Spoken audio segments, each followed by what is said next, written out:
Hello friends, आप सभी का पुनः एक बार आपके अपने YouTube channel JB classes by Pramod sir पे स्वागत है।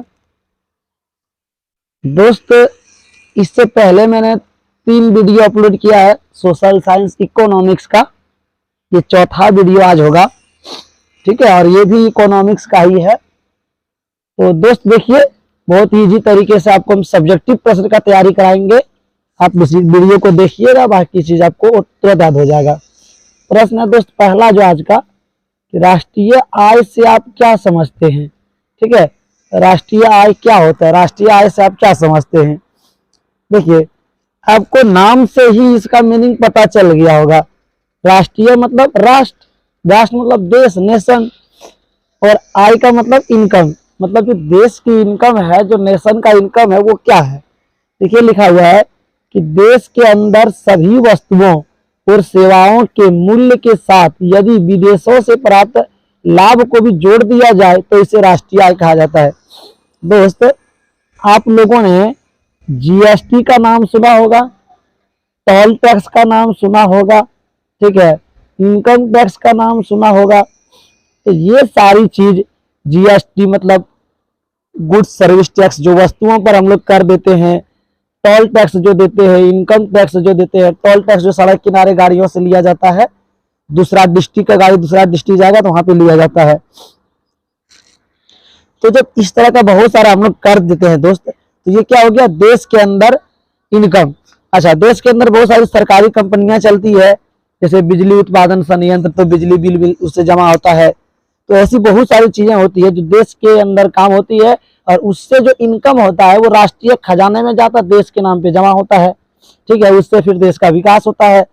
तो देश के अंदर सभी वस्तुओं और सेवाओं, देश के अंदर जितने भी वस्तु होगी, जितने भी सेवाएं हैं, ठीक है, उसके मूल्य के साथ, उससे जो इनकम होगा, उसके जो मूल्य होगा, यदि विदेशों से प्राप्त आय को भी जोड़ दिया जाए।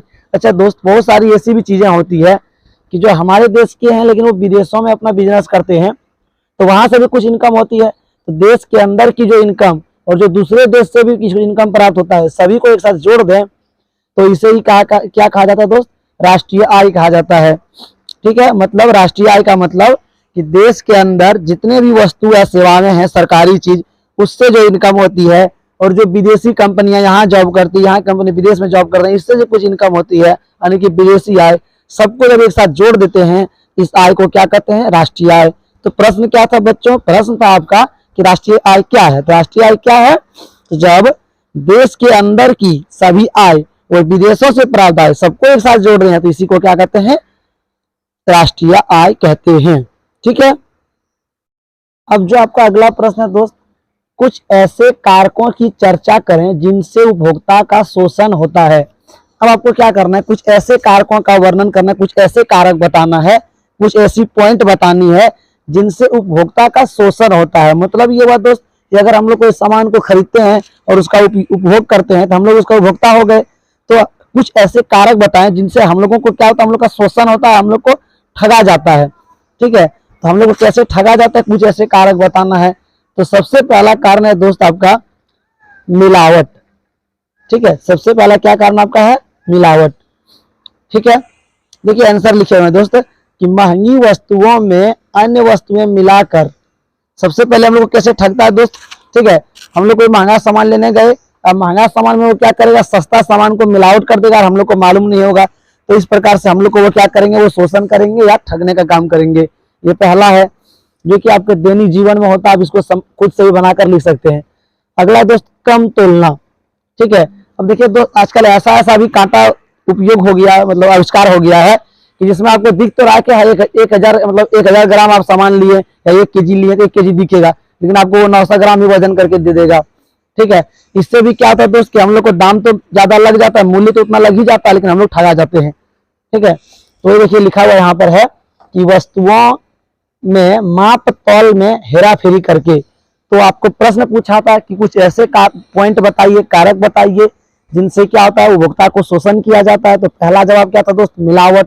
ठीक है, महंगी वस्तुओं में सस्ती चीजों को मिलाकर। दूसरा क्या था दोस्त, कम तोलने के द्वारा ठग सकता है। फिर क्या करेगा, कम गुणवत्ता वाली वस्तुएं, उपभोक्ता को धोखे से अच्छे वस्तु के स्थान पर कम गुणवत्ता वाली वस्तु देकर। जिसे दोस्त हम लोग दुकान जाते हैं कोई अच्छा सामान लेने के लिए, हम लोग बोलते हैं ये फलाना कंपनी का सामान दो, वो दुकानदार क्या करेगा, आपको दोस्त मूर्ख बनाएगा, क्या बोलेगा कि जो है ना ये कंपनी